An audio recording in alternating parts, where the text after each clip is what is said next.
Now let's talk about negative angles. So that might seem like a kind of scary concept at first, but it's really not that bad. It just means you go along the unit circle in reverse. So let's draw up our unit circle.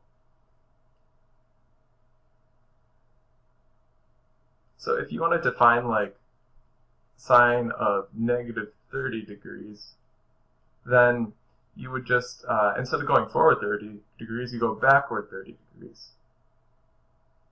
And you end up over here.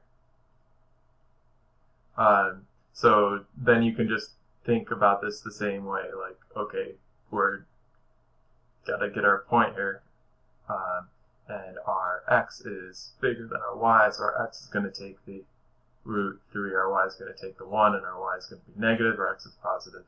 So this picks up the y equals negative 1/2. And this is the same thing as sine of 330 degrees. Because 330 degrees then goes around this way. You end up in the same spot either way. So that also equals negative 1/2. So that's negative angles. Don't worry too much. Just try to visualize where you end up on the unit circle. Now how about something like let's clear this out. I'll just redraw the unit circle. How about something like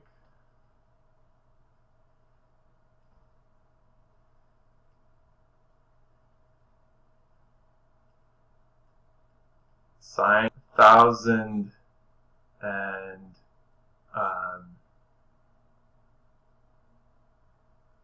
1,010 degrees. So that might seem pretty scary also, but it's really just going around the unit circle multiple times. So we can think like, okay, we go around the unit circle one time, we're at 360 degrees.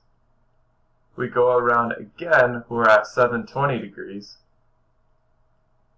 We want to go around another time to get to 1080 degrees. If we go around another time, then we'll pass up 100 or 1,110 degrees. So we just want to go. What's the difference between 1,080 and 1,110? The difference is 30 degrees. So this right here, that's where 1,110 degrees is in the unit circle. So that's going to be the same as sine of 30 degrees. They both have the same location, root 3 over 2, 1/2. So they both equal to 1/2. Same idea if you had negatives. If you had like, say, cos of negative negative 765 degrees, then you could think about adding or subtracting multiples of 360 degrees. So that's the same as cos of negative 400. Oops, degree should be here.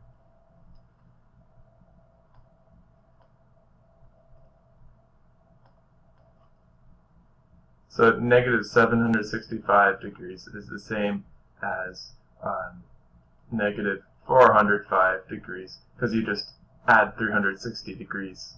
You just think about going around one less time. And then add another 360 degrees, that's negative 45 degrees. And at this point we can start thinking like, oh, well, negative 45 degrees, that's just 45 degrees this way. So we split it right down the middle here, so that's root 2 over 2, root 2 over 2. One of these is negative, it's the y value. So that's just equal to root 2 over 2, because that's the x coordinate here. So when you're dealing with negative angles, or just extremely large angles, or extremely large negative angles, have no fear. Just think about where it lands on the unit circle. Maybe add multiples of 360 or subtract multiples of 360 to get it down to an angle that's more familiar to you. And then just think about what that point is, and you'll be fine.